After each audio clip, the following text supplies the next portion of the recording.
आज मैं आपको लाउरे गोटे रेसिपी बनई देखी। ये रेसिपी बनैबा बहुत सहज, बहुत कम तेल मसला प्रस्तुत हो जाए। नमस्कार, ममता किचन ओडिया को आपण समस्त को अनेक अनेक स्वागत। एबे चलतु देखि नबा आज रेसिपी। आज रेसिपी बनैबा मुझे गोटे छोट बा मीडियम साइज एमती गोटे लाउ नहीं जाइए। लाउ को प्रथम एमती काटी नबा, तापर कौन करबा ना तापर ता चोपा को भल भाव छड़े नबा। चोपा को छड़े सारा पर एमती गोल गोल करके मीडियम साइज रे एमती काटी नेबे। तापर कौन करिवे ना मझिरु दुई खंड करि नेबे। एमती टिके बड़ बड़ पीसेस रे रखिकी आपण एमती प्रथमे काटी नेबे। आपण थरे एपरी बनैकी देखंतु, देखिबे भात रुटी परोटा सबुथिरे खाइबाकू बहुत बढ़िया लागिबो। बहुत कम तेल मसला रे रेसिपीटी प्रस्तुत होईछि। एबे सबुक तो मुझे काटिकी रखी नहीं। एबे कौन करबा ना एबे गोटे पैन बसई नबा एवं सेतिरे 2 चम्मच सोरिष तेल देदेबा। तेल देला पर कौन करबा ना हाफ चम्मच एटी कला जीरा देदेबा। कला जीरा फुटी आसिले एबे जो काटिकी रखिथिबे लाउ को एबे से लाउ को देकी ए तेल रे भाजी नबा।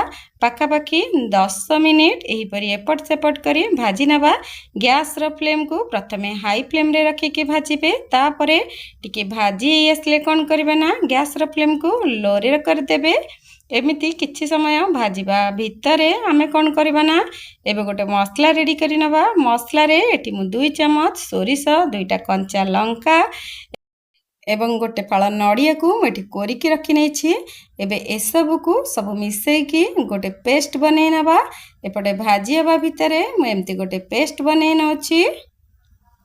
आपण जदि मो चैनल रे नुआ अछंती तेबे लाइक शेयर सब्सक्राइब निश्चिंत करिवे। जदि इंस्टा रे देखुछंती तेबे निश्चिंत फॉलो करिवे।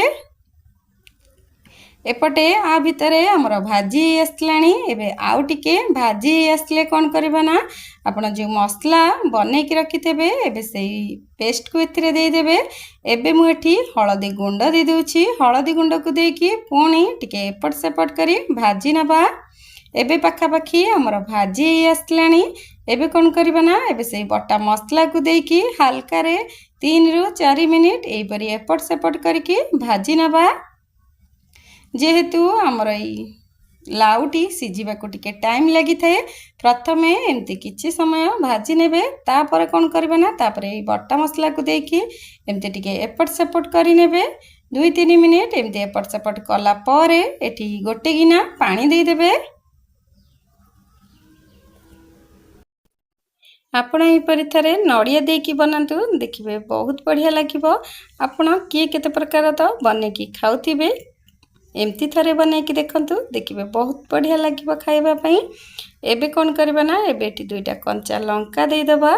तापरे जेहेतु एटी 2-3 मिनिट हेई आसलानी एबे मु एटी पानी दे दोछि। पानी देला परे एटी स्वाद अनुसार लूण दे दबा एवं कवर करके 10 रु 15 मिनिट लो फ्लेम रे सिझिबा को दबा। कहीं ना जेहेतु हमर लाउटी टिके सिझिबा को टाइम लगी थाए, सेति पई आपण एटी 10 रु 15 मिनिट कवर करके सिझिबा पई छाडी देबे। एबे मु सिझिबा पई छाडी दोछि एवं 15-20 मिनिट पर मु आपनको देखौछि। एबे हेई आसलानी लाउ भी मध्य भल भाव सिझी जाइछि। एबे कौन करबा ना जदि आपनक पाखरे धनिया पत्र अछि एबे तिके धनिया पत्र काटिकी दे देबा। एबे धनिया पत्र को काटिकी दे दोछि। तापर कौन करबा ना तापर एबे गैस ऑफ करि नबा। जेहेतु हमर हेई आसलानी एबे आज लाउ रेसिपीटी आपणकर बहुत कम समय रे एवं बहुत कम सामग्री रे प्रस्तुत हो जाइछि। आपण थरे एपरि बनैकी देखंतु, देखिबे बहुत बढ़िया लागिबो। देखंतु बहुत कम तेल मसला रे हमर लाउ रेसिपीटी एबे प्रस्तुत हो जाइछि। तेबे आज रेसिपी आपनको केमती लागिला आशा करूछि भल लागिथिबो। जदि मोर ए रेसिपी आपनको भल लागिछि तेबे ममता किचन ओडिया को लाइक शेयर सब्सक्राइब निश्चिंत करिवे। मु आउ गोटे रेसिपी नहीं कि आपण मानक पाखक आसीबी। से पर्यंत रहिली, नमस्कार।